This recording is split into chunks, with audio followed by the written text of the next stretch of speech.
So in light of the recent protests calling out the United States government's violence towards migrants and protesters in Los Angeles, there's a growing historical debate whereby conservatives are trying to downplay and whitewash the injustice of how America quote-unquote stole California from Mexico in the first place. They're basically claiming that Mexico lost the war fair and square and formally sold the land by choice. But that's not exactly what happened, and it looks like we need a refresh on how messed up this was. So the story pretty much starts in 1845 when James K. Polk becomes president. Taking California and other Mexican land to expand the United States was pretty much at the top of his to-do list. But when Mexico decided to turn down his offer to buy the land for $25 million, he decided to take it by force. It was actually at this exact time that we first encountered the term manifest destiny, or that whole idea that white Americans were destined to take over the continent and that Native Americans, Mexicans, and even in some cases the British were standing in the way of this progress.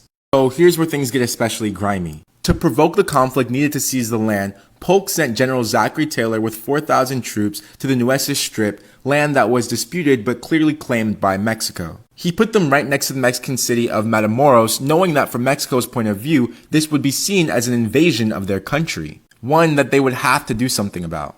In case the story's getting a little bit murky, let's just take a look at what some of the Americans back then had to say about this. Polk's own Colonel Ethan Hitchcock, who was in the front lines, wrote, "We have not one particle of a right to be here. It looks as if the government sent a small force on purpose to bring on a war, so as to have a pretext for taking California and as much of this country as it chooses."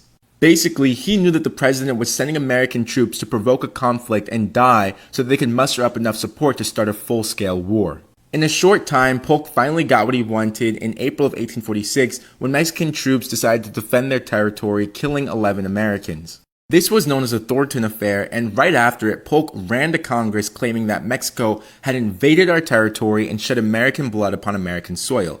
But everyone knew that this was disputed land that had largely been seen as Mexican. And because of this, even Abraham Lincoln, who was at that time a young congressman, called Polk out to his face. He demanded to know the exact spot that Polk had claimed as American soil to prove that this whole thing was a setup. An abolitionist and philosopher, Henry David Thoreau, even went to jail to avoid paying taxes for what he knew was an unjust war. And admittedly, the Mexican military never really stood a chance and was unmatched and crushed by the US forces.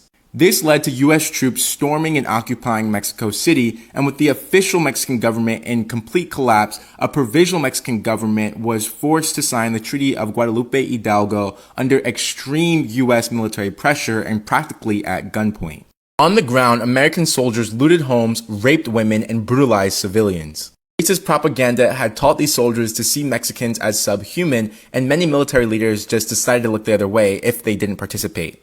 And here's what Ulysses S. Grant, who won the Civil War for the North and later became a US president, had to say. He was a second lieutenant at the time of the Mexican-American War. He wrote that the war was one of the most unjust ever waged by a stronger against a weaker nation.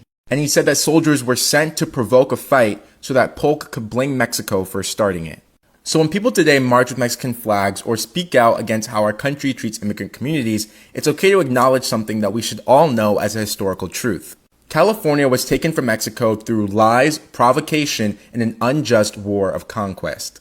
And the very generals who fought to seize the territories, white Americans at that, said so themselves. But that's just part of the story, and I'm working on a full-length article which will tie military provocation back then to what Trump is doing with the military today. So if you like comprehensive history lessons related to current events and filled with cited facts like this one, feel free to subscribe to my Substack newsletter, which is completely free. If you're on Instagram, you can just comment the word newsletter below to be DM'd a link to my Substack account. Or otherwise, just go to historycan'thide.substack.com. Until then, let me know what you think about all of this. Let me know if you want a part 2. And of course, please follow for more.